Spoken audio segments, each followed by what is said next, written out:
റിലേഷൻഷിപ്പിൻ്റെ കേസിൽ നോക്കുകയാണെങ്കിൽ നിങ്ങൾ കിട്ടണം ഇങ്ങനെ രീതിയിലാവണം ഈ രീതിയിലാവണം എന്ന് ആഗ്രഹിക്കുന്നതിനപ്പുറം നിങ്ങൾ കൊടുക്കാൻ ശ്രമിക്കുക, സ്നേഹം കൊടുക്കാൻ ശ്രമിക്കുക.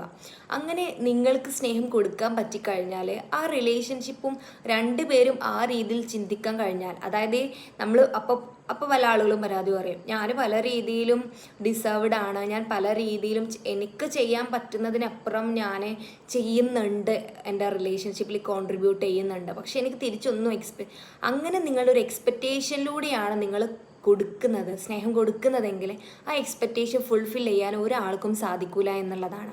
നിങ്ങൾ ഈ രീതിയിൽ സ്നേഹിക്കണം, ഈ രീതിയിൽ പെരുമാറണം എന്ന് നിങ്ങൾ ആഗ്രഹിക്കുന്നുണ്ടെങ്കിൽ നിങ്ങൾ അൺകണ്ടീഷണലായി തിരിച്ച് കൊടുക്കുമ്പോൾ അത് നിങ്ങൾക്ക് തിരിച്ചു കിട്ടുമെന്നുള്ളതാണ്. അതല്ലാതെ നിങ്ങൾ എക്സ്പെക്റ്റ് ചെയ്യരുത്. ഒരാളിൽ നിന്ന് നമ്മളൊന്നും എക്സ്പെക്റ്റ് ചെയ്താൽ അത് ഫുൾഫിൽ ചെയ്യാൻ ഒരാൾക്കും സാധിക്കില്ല എന്നുള്ളതാണ്.